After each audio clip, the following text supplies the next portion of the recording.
Okay, so now we're going to the topic 3. So this topic 3 is that is about empirical formula. Also another potential question in the school exam and SPM. Lah. So for this experiment, right, you have a crucible. This is a crucible. Then after that, you put your magnesium inside, magnesium ribbon. So the magnesium ribbon that will burn with oxygen become magnesium oxide. Lah. So you at the beginning, you only have the crucible plus lid. Then when you add the magnesium ribbon inside, you were able to get another mass. So these two you minus off the 256.29 minus the 250.0205, you get 6.24 gram. Then after that, after you burn the magnesium, burn with oxygen, it will become magnesium oxide. So we can see the mass actually increased. So after the reaction complete, right, then you will get magnesium oxide. So the difference of mass between these two, 260 minus 256, it will be your mass of oxygen. Then from there, you divide by molar mass. Magnesium is 24, oxygen is 16. Then you get both number of moles the same, divide, you get the ratio is 1:1. So the purpose of this experiment is to know the empirical formula of the chemical. Mg and O is 1:1, so it's MgO. Then the precautionary step they ask in the exam. First, you must remove the you need to cover with the lid because when it becomes magnesium oxide, the white color film, the magnesium oxide, it will fly out. So when you fly out, right, your mass will be affected. So you need to close it. But when you close it, there's no oxygen. So means you need to do like this. You need to open a bit to let some oxygen go in, then fast close back to avoid the powder to fly out, the white film to fly out. Open, close during the interval. Then how do you make sure that all the magnesium all change to magnesium oxide? You repeat this process. Heating, cooling, weighing process is repeated until the mass stop at a number. When the mass stop, that means everything has completely reacted. Even if burn again, the mass still the same. Means already all the magnesium has changed to magnesium oxide. For this experiment now, only suitable for reaction that is very reactive, for the metal that very reactive, like potassium, sodium, calcium, magnesium, aluminum, zinc, and this. For any metal that below here, we'll use a second method, which because, like example for copper is very stable.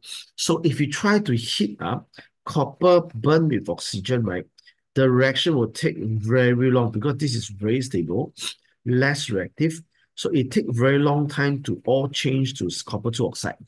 So for copper, to determine the empirical formula for copper 2 oxide, right, this is the recommended method, is we will start with copper 2 oxide, then we take hydrogen to take away the oxygen. Because hydrogen is more reactive than copper, man. So it can take away the oxygen from the copper. So we started with copper 2 oxide. Then after the hydrogen pass through it, it will take away the oxygen. Then become back copper. So I will have the different in mass up. First, we start with the glass tube. Then we started with copper 2 oxide. So copper 2 oxide means I have the copper and I have got oxide. Then after the reaction, right, after you see start with the CuO, if you burn with hydrogen, right, the hydrogen is more reactive. It will take away the water, oxygen from the copper. So from CuO, it changes to Cu. When change to Cu, the difference between these two will be the mass of copper. Then the difference between this one and this one will be the mass of oxygen.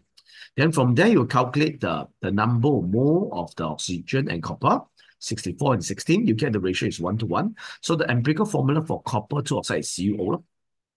So this is the theory they will ask in the exam. First, copper 2 oxide is black color solid. Then it will turn brown because copper is brown color. Then how do you get hydrogen gas? You put zinc plus hydrochloric acid because Zn plus HCl will become ZnCl2 plus H2.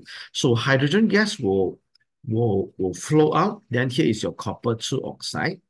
So after that hydrogen flow here, it will take away the oxygen. So your CuO will change to become Cu. Now, in this experiment, right, we're not using the Bunsen burner because Bunsen burner is actually using the natural gas. Natural gas will produce a soot that blacken the glass tube. Then you won't be able to see what is happening inside. But if you use ethanol, ethanol is actually do not produce any soot because ethanol, it has oxygen inside. So when you burn ethanol, it actually don't produce any soot, no smoke come out. Okay, so how do you make sure the reaction is complete? Heating, cooling, weighing process is repeated until a constant mass is obtained. Then after that, we can look at the questions. Magnesium powder. So what is meant by empirical formula? Empirical formula is a chemical formula that shows the simplest whole number ratio of atom of each element in the compound. Give a reason why crucible cannot let it open. It prevents the white film magnesium oxide to fly out.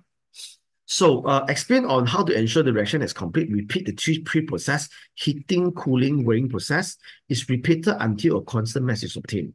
So two precautionary steps. First, must open at the interval to allow the oxygen to enter. Then quickly close it again to prevent it fly out. Yeah.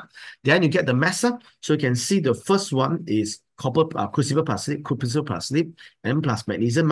So you take this one minus one, you'll get the mass of magnesium.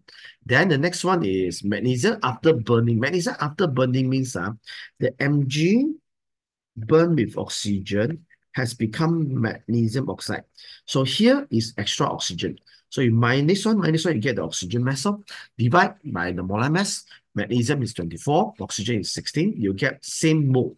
So the ratio is 1:1. Okay, can this method used to determine copper? So answer cannot. Copper is very less reactive, so it will take very long time for the reaction to occur. So you try one actual question from A minus question. So you can calculate that. What is mean by molecular formula? So empirical formula show you the simplest ratio. Then the molecular formula show you the actual number. Then how do you get magnesium? Very simple. This one is crucible plus slip. This one is crucible plus slip plus magnesium. So you take this minus this, you'll get your mass of magnesium. Then after that, after you burn, magnesium become magnesium oxide. You added oxygen here. So you take the third one minus the second one, you'll get the mass of oxygen. Then divide by 24, divide by 16. Then you get ratio is same. So the magnesium oxide, the empirical formula will be MgO. So write the chemical equation. So Mg burn with oxygen, it become magnesium oxide. Balance equation, put a 2 here. Put a 2 here, then balance equation. Why I need to cover with the lid to avoid the MgO to fly out?